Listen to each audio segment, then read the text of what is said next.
So all of us have goals that we wish to achieve in life. For some, it's losing weight and getting fit. For others, it could be learning a language or learning a new instrument. Others still, it could be starting a business or starting a YouTube channel. However, no matter how much we tell ourselves we want these things, we just can't find the time for them. Hi, my name's Daryl, and in this video we're going to be looking at 2 strategies to guarantee that you focus on the goals that you want to achieve.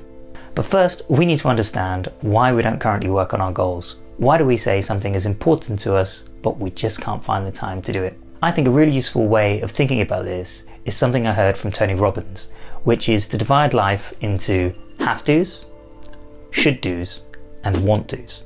So have-tos are all those things that we just have to do in life. You know, we have to go to work, we have to pay the bills, we have to look after our kids. These are all things that we have to do, and they will get done because we have to do them. Should-dos, on the other hand, these are things like I should exercise more, I should eat healthily, I should be more productive, I should read more. These are all things that we feel that we should do.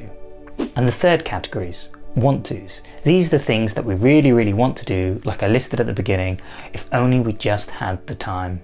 So the problem is that the have-tos get done, the should-dos might get done, but the want-tos never get done because we never get the first 2 categories complete.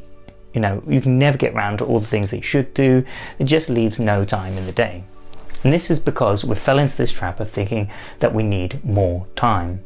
And if you're anything like me, you might end up going online, looking at some articles, looking at some productivity books and trying to find out how can I manage my time better, how can I be better organized so I can find time to work on my goals. Well, actually, it's got nothing to do with time and more about priority. What we should be doing is turning our want-tos into have-tos, prioritizing them first so that we definitely will work on our goals, and that's the way we start moving forward.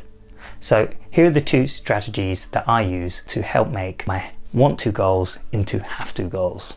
Okay, strategy number 1, get some form of external accountability. How many times have you told yourself you're going to wake up early, or you're going to go for a run in the morning, or perhaps you're going to start eating healthily? Maybe even actually pick up the guitar and start practicing some chords, only to find that you just let yourself down. In fact, this becomes such a habit that you don't even believe that you're going to do it in the first place. This is why it's really important to get some form of external accountability, so that you don't want to let others down, even if you're willing to let yourself down. An example could be getting a gym buddy to stick to your workouts, or getting a study partner to make sure you study for your exams.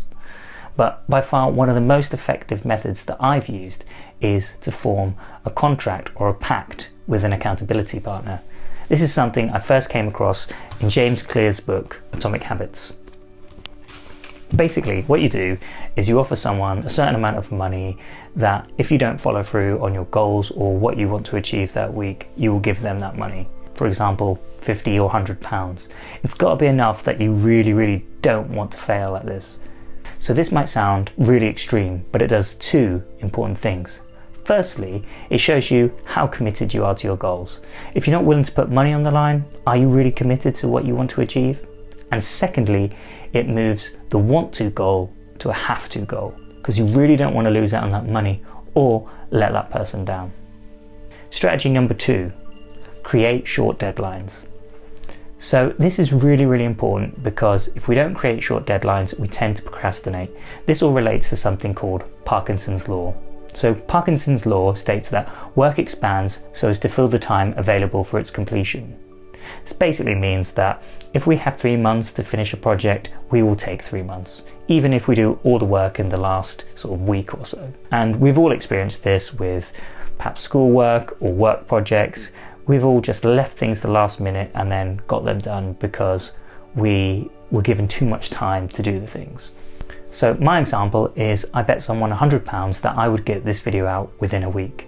That way I had a really short deadline so I could only focus on what's important. Usually I would get distracted with trying to think about, oh, should I buy a new camera, an expensive lighting equipment? Should I write a really detailed script? No, the most important thing is just getting the video out. And all those things can be improved over time. So by setting a short deadline, we focus on only the essentials and then deliver because we have got that accountability. Okay, a quick review. So first of all, we need to create some level of accountability so that we turn those want to goals into have to goals. The second thing we need to do is create short deadlines so that we focus only on the essentials and not procrastinate and stretch things out. Using these two things together is a really effective way for making sure that you focus on your goals and you actually do the things that you say you're going to do. Thanks for watching the video. If you're interested in more productivity tips or things like this, please let me know in the comments and subscribe. Thank you.